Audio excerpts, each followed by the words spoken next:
it just comes with the territory of the internet. Like I was thinking the other day, I was reading about the polio vaccine, and it was sort of this, there was this thing called the Cutter Laboratories. So Jonas Salk put out like the first version of the polio vaccine, and Cutter Laboratories manufactured. What the fuck, Siri? Shut your fucking mouth, you bot bitch. Sorry, I don't know if you work clean, but I don't want to hurt any corporate gigs if they see this. Which is an advantage. You work clean, right? Yeah. I do some corporates. So yeah, it's such a good thing.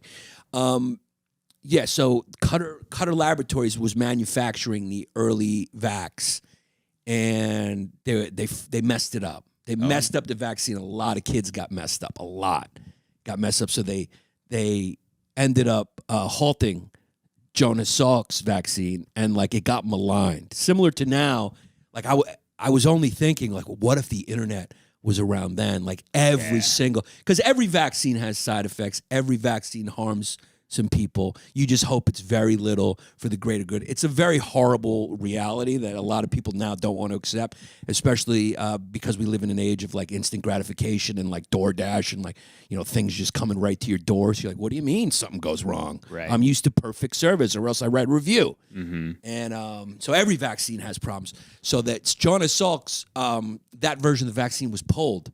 And then another guy, his competitor or whatever, that vaccine was used. And that vaccine was shit. So then Jonas Salk, they ended up doing another vaccine that was like modified, and that was the vaccine that kind of pretty much eradicated polio. Although it's not eradicated is like means there's no more an epidemic, but people still get polio. Every once in a while. Once in a while, it was creeping around in like Rockland County, New York. Some kid got it. Yeah, like recently. Recently, yeah. So it's like it's one of those things you don't get rid of. Viruses, those things are resilient. Yeah, they're like Hillary Clinton. They keep coming back. They got an ambition to them. But I was thinking about what if the internet was around today for that? Like, it would have been the same thing. I think everyone would have had an opinion. One thing went wrong, which is legitimate. It would have just been amplified because that person would have had a platform to put it out, and then you're putting it out to a bunch of people who already have some sort of preconceived beliefs or whatever, and then they amplify it even further, and then it confirms what they believe, and they start mistaking the exception for the rule, and then you get to a point where you don't know what reality is, which is where we are. Exactly. So I was thinking, like, would we have even gotten to this point? Would we even gotten to this point of technological advancement, medical technological advancement, like they're about to cure cancer with a fucking would we have even been able to get here if the internet was around like before and people could argue? Can you ever think about that? Like I don't think we would have been able to get here. No, yeah, like the first caveman that did the wheel. Yeah, but then dude. like, someone died of an accident and you're like, that wheel kills people. What are you doing with that wheel? Exactly. Like how much would we have been set back if Twitter was around in the Stone Age? Yeah. That would have been rough, yeah. Robert Moses wouldn't have been able to fucking get anything done. Robert Moses was the guy that did all the highways and stuff. Right. He would have been like, and he had to displace a lot of people. He had to, like, he had like a very cynical expression, which is kind of funny. He's like, you can't make omelets without breaking eggs. Which is like, that's what you're going to say about moving people's homes? Like, yikes. He would have said that today. Yeah. I mean, he wouldn't have been able to build the Verrazano Bridge here. Because like there were protests back then against stuff he wanted to do.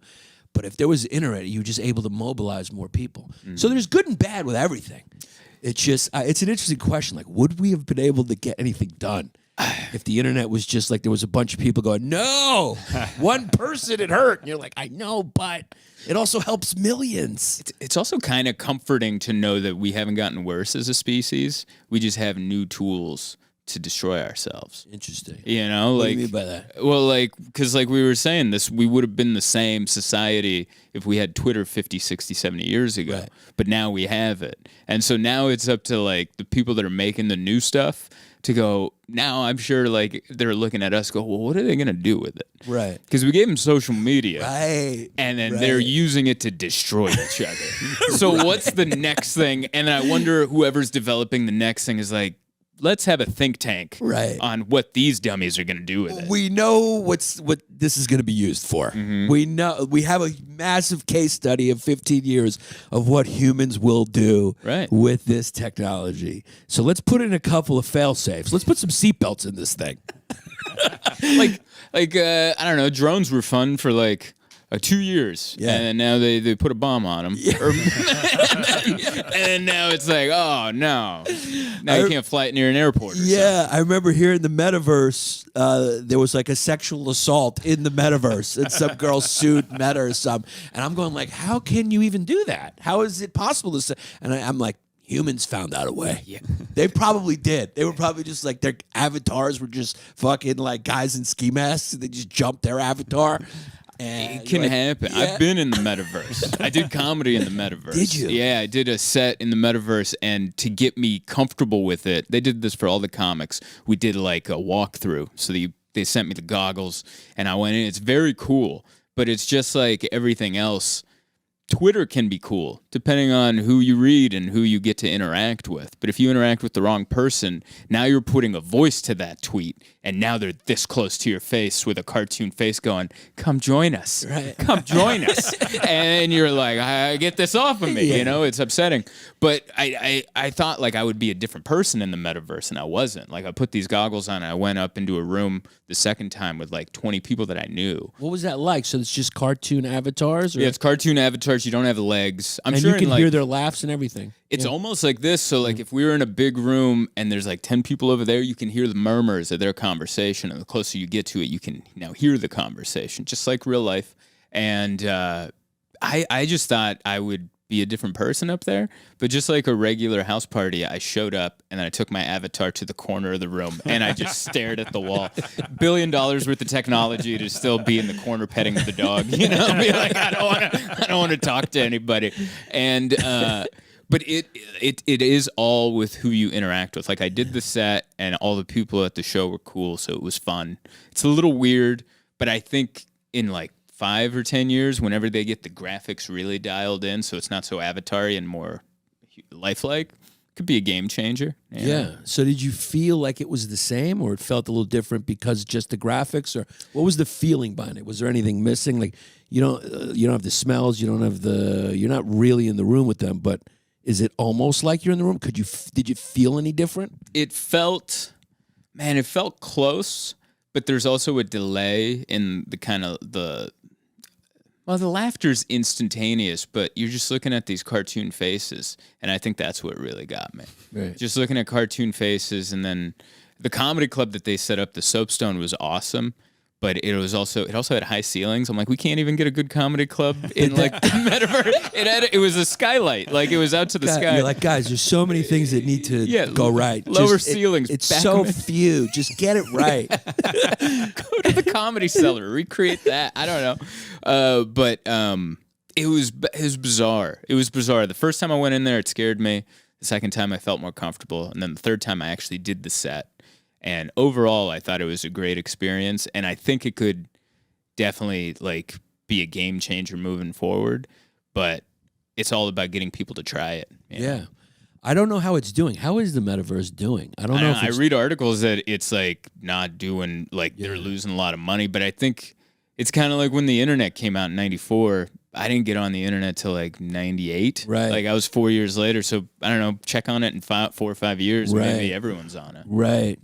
Right. Or maybe Mark Zuckerberg goes, hey, we need another virus to get everybody back inside, because that's when it would really flourish, if at all. Put it on. It would definitely, it would hypercharge it. It'd be like a supercharger for, getting people on there. Yeah. Because people are home. I think maybe part of it is people want to be back outside together. Yeah. After being stuck at home, people really have this burst to go outside. But the crazy thing is, like, people might be working in the metaverse. Like the guy who runs that comedy club, Soapstone, he has, I think he said 20 or 30 employees, like paid employees. That's so that manage trippy. The club, manage everything just like it's a real comedy club. They sell tickets for real money.